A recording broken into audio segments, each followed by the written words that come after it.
Let me be a Jehovah Witness for a second and ask you guys, have you guys ever heard of hell? You guys know what I'm talking about. The place where you get ridiculed by people for not being in shape, or where absolute fucking libtards lose your work. Oh wait, give me a sec. One sec. Hold up. The script actually says, how do you pronounce this? Middle school. A lot of people hate school in general, but it feels like the government went out of the way to make teenage years even harder for some reason. When I first watched Diary of a Wimpy Kid as a child, I thought, wow, this is extremely exaggerated. But boy, was I fucking wrong. I'm sure everyone has had their fair share of stories in middle school, but today, my Fortniters, I will tell you how my 3 years of middle school went like. I had recently moved houses, and that meant that I wouldn't be going to the school where everybody I knew would be going, which was already a fat out, and we just started. Anyone who has seen me in person will tell you that I have an above average build. I'll even put a picture up on screen. When I was in middle school, however, I was not in shape at all. In fact, doctors found it impressive how my body was able to create a shape unknown to man. So body movement was scarce for me, like a Noob 3 video. Please come back, Noob 3, I fucking miss you. You'd think the smartest thing for me would be not fighting, right?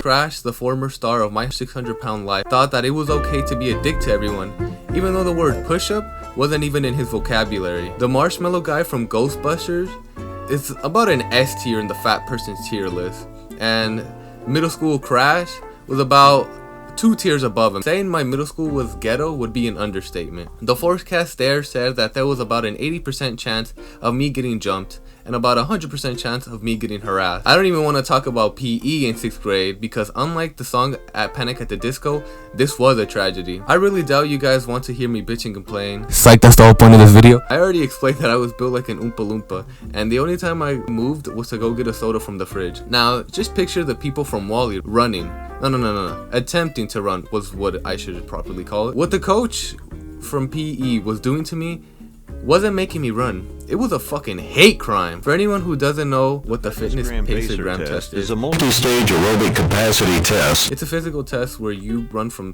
one side of the court to the other side. At least that's how it was in my school. Doesn't sound bad, right? Not to mention the court was about the size of my dick, so you could easily like take one step and take one step back, and that would already be like 2 laps. Now when I stepped on the court with my Ross branded Jordan, I was determined to show everyone that I was a man, bro. I felt like the Karens way they talk to innocent employees. I was the man at that moment.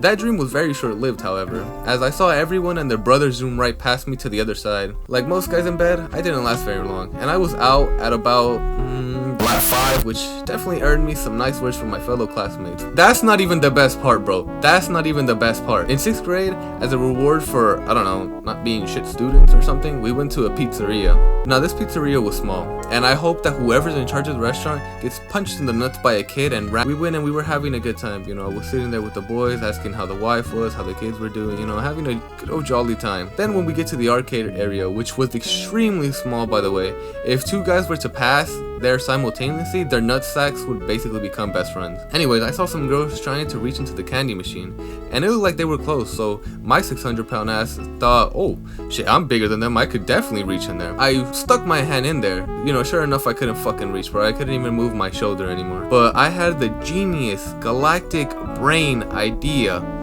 to fucking push the little glass that holds the candy between the hole. Suddenly, candy just started pouring out, and I knew we were probably gonna get caught.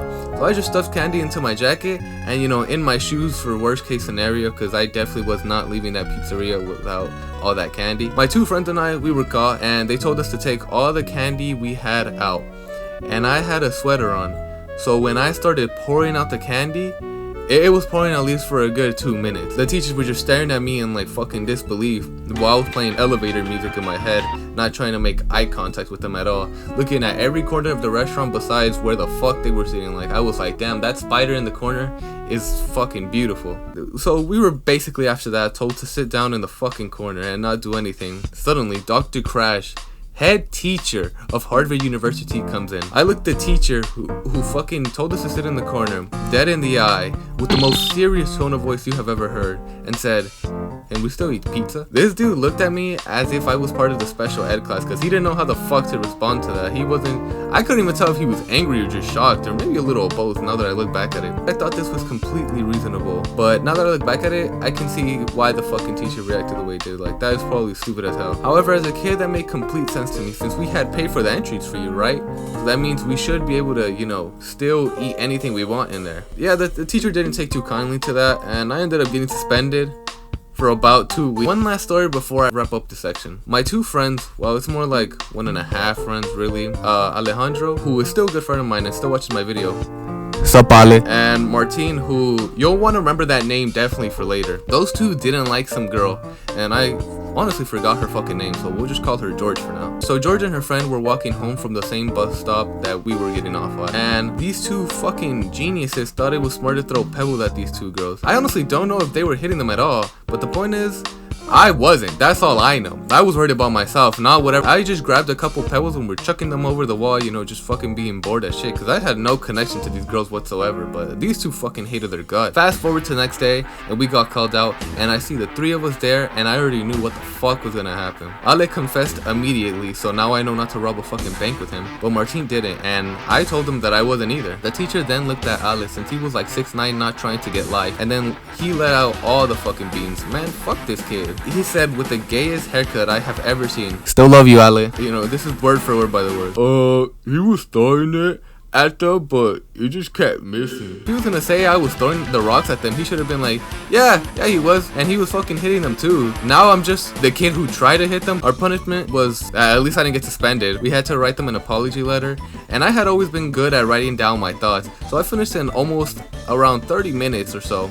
But the teacher said that we would have to skip recess or whatever the fuck it was called in middle school, and you know, come in and finish the letter. I was like, nah, and I went outside to chill after lunch, and some dick sucker called Ashley, who I could swear on everything was fucking the teacher, came up to me and said, Mr. Gay wants to see you. I went and I was like, what's up? And he was like, and the letter? And I said, oh, I'm almost done. And he said, no, sit down and finish it. And you guys know that feeling when you're so fucking mad, but you can't let it out, so you just cry like a little bitch? That was me at that moment. I was just sitting there thinking about how I was gonna hide Ale's body. Also, on the letter, if you guys want to know, I put some bullshit about, oh, I know how people from this generation are extremely sensitive, in the hopes that she would feel like shit, but still technically apologizing so the teachers wouldn't be like, hey, you know, rewrite this entire fucking page. You know, I gave it to her and I said some bullshit about, sorry my friends hit you, because I didn't fucking do anything. I was apologizing on their behalf, basically. If this year was bad, let me tell you about 7th grade. Alright everyone, that's gonna do it for today's video. Part 2 should be coming out in about a week or so. As I'm recording this, I'm currently working on Kid Nation Part 2, so don't worry, I didn't forget about that. I am working on that. If you're new here, you know, subscribe, helps out a homie a lot, especially if you enjoyed the video. And anyways, play the Bubba. You don't know me, but my name's Crash. I'm just the O'Hare delivery guy, but it seems like I might be worth a try. So I say, subscribe.